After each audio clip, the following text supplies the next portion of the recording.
Let's go! Today is the day you take control of your life. Stand up. Check out medicinalmoves.com right now. That's it. Let's get moving. Welcome to another episode of medicinalmoves.com. This week, I just want to express gratitude. I want to be thankful. I want to be grateful. I want to acknowledge all the blessings in my life. Health is wealth. Getting back into the game has been so much fun. As you know, I've had some incredible setbacks, but 2026 has been a year for me to step up. It's been a year for me to reconnect with not just myself, but with other people. Clients that I'm starting to get trickling back in, and we're anticipating adding even more in January. So I will not complain. I don't think that it would be appropriate. I think it's all about delivering information that is impactful, information that's practical, tips that can help you improve your health. Today, I just want to talk about protein. I think once you really get back into the swing of things, protein plays a major role. I definitely just spilled some of that on myself. But are you doing it right? When you make your protein, is it smooth?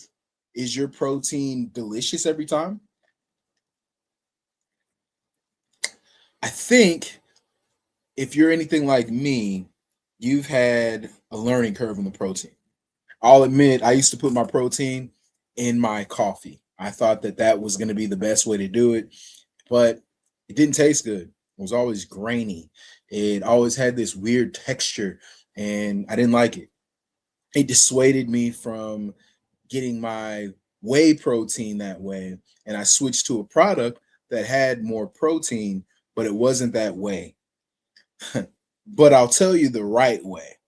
It's to have appropriate temperature liquid. If it's too hot, it's going to clump because the heat burns the nitrogen or disrupts the nitrogen parts of the protein that actually keep it together. And that's when you get that little clumpy taste and that horrible mouthfeel.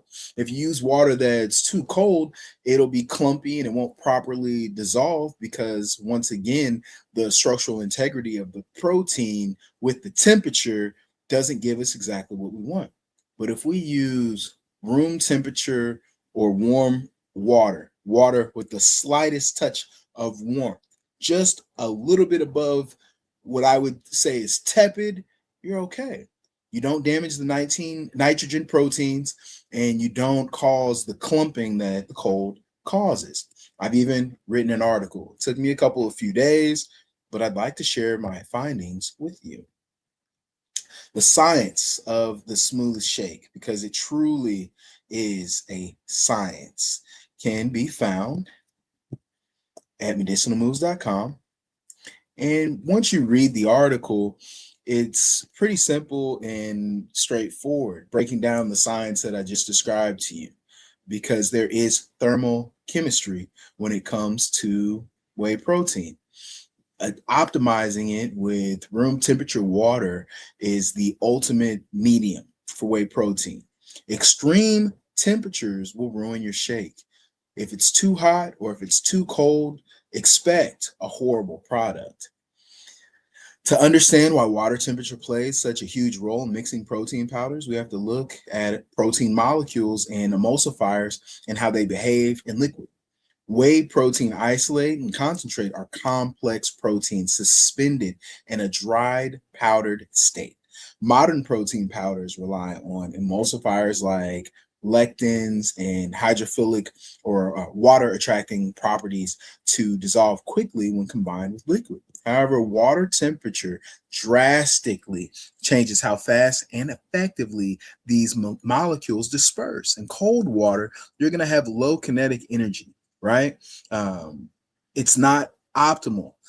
Fats and are going to be hardened. Emulsifiers are going to dissolve easily, but it's going to create that chalky, clumpy crap that nobody likes. If you use hot water, you got to realize that you are going to denature your protein. It's going to rapidly cross-link, and it's going to form a rubbery sludge. That's exactly what I experienced when I would put my whey protein powder in hot coffee, thinking I was being madly efficient, thinking I was making my life easier.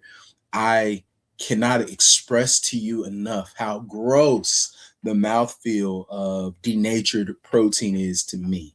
It is one of the worst experiences of my life, and I instantly regret sharing that reality. However, going to the other extreme with cold water, you're going to have dynamic viscosity and hardened fats. It seems natural to reach for ice cold water after a workout, but cold liquid actually works against solubility. And I'm going to give you three main reasons why. Like I said, it's going to be reduced kinetic energy. At lower temperatures, water molecules move at a much slower speed. High kinetic energy in warmer liquids helps break up powder particles through natural thermal movement. Cold water lacks this energy, meaning you have to supply all the kinetic movement yourself through aggressive shaking. I know that you just saw me do that because I had my example prop there. When the ice is in the protein, that low kinetic energy is responsible for your clumps. Also, the second point is that there's hardened emulsifiers in lipids. It literally hardens the fats. Even high purity whey protein isolates contain trace fats. And emulsifiers like sunflower or soy lectins added to improve mixability when mixed to ice water, the lipids cool down, they harden, and they solidify. That's that you chew on. No one likes that. So instead of dispersing into the water, they bind together, encapsulating dry powder inside a hydrophobic shell. Gross. It's going to be an unpleasant clump. No one deserves that. And the final reason is increased liquid viscosity. Cold water is slightly denser and more viscous than warm water. You're going to feel it. You're going to have that mouth feel. This increased thickness makes it harder for small powder particles to disperse evenly, increasing the likelihood that air pockets will trap dry protein at the bottom or corners of your shake. Have you ever seen that? When you pour in the protein powder first, and then you pour in that cold water on top of it, and then you shake it for 15 minutes, knowing that you've gotten everything. Sometimes you got the little metal ball in there. Sometimes you got the screen in there. You turn that thing upside down, left side right, 360 degrees. But when you get done drinking it, in the corners, there's those little crust balls. That's why. Don't get too comfortable with the cold water, or do what a reasonable person does. And hopefully what I tell you by the end of this article, mix your protein in tepid water, room temperature water first, then pour it over ice. It's okay to be a strength barista. And finally, the hot water problem: denaturation and coagulation. Cold water freezes emulsifiers. Shouldn't hot water just be the antidote?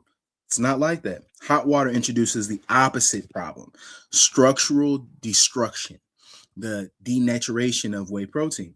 Whey protein is composed of fragile globular proteins, primarily lactoglobulin and alpha lactalbumin. When exposed to heat, typically above 140 degrees, so we're not even talking boiling water at 212 degrees.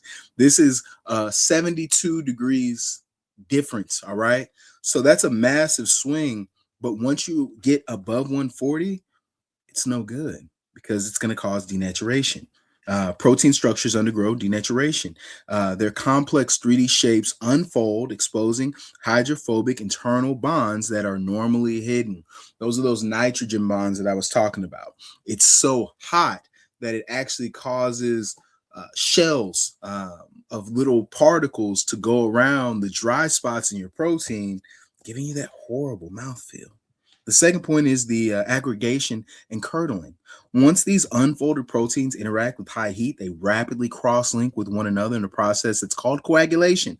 I just call it gross. The exact same chemical reactions that occur when you fry an egg white, instead of dissolving the protein, solidifies instantly, transforming into rubbery, stringy lumps that will never, ever, ever, ever dissolve. All right. Room temperature water is the key, the Goldilocks zone. Room temperature water, ideally 68 degrees and 72 degrees Fahrenheit, strikes the perfect balance for mixing whey protein. So, if nothing else, maybe you need to use tap water or room temperature water. Let it sit in the room to make sure it's between that Goldilocks zone. Don't be afraid to use a thermometer. It's okay to be intense when it comes to fitness because the results always follow. So, for optimal emulsification, emulsifiers like lectin dissolve quickly and seamlessly without solidifying or clumping. You are going to preserve your protein structure and you're going to have instant dispersal. All of those things that we talked about are avoided with room temperature water. Here's a step by step on how to mix the perfect whey protein in 5 steps. Liquid first. Always pour 8 to 10 ounces of room temperature water into your shaker before adding your powder. Putting the powder in first traps dry residues in the bottom corners, like we talked about earlier. And then when you mess up with the heat, it's guaranteed to stay there. You're going to have to use a chopstick to get it out. Once the water is in the vessel, add your scoop. Drop your whey protein powder directly on top of the water and then the premix swirl. Give the shaker bottle a quick hand swirl for 3 to 5 seconds to allow the powder to hydrate before sealing the lid. Shake lightly, seal the shaker tightly, and shake vigorously for 10 to 15 seconds. And here's my chill hack. If you prefer your protein shake cold, mix it first in room temperature water, then drop in 2 or 300 ice cubes afterward and shake for another 5 seconds. And it is going to be chill. It is going to be perfectly diluted and delicious, allowing you to reach your protein goal for the day or hour. There's a nice little temperature matrix for you so you can really see the effects of the ice cold and the boiling hot water. It only takes 140 degrees for water to be way too high. It's still going to burn your tongue and it's going to denature your protein. So please don't do it. At the end of the day, if you want to have perfect protein, make sure you use room temperature water. Make sure that you follow the process and please stay consistent because all of these things are what allow us to be better than the rest. Stay moving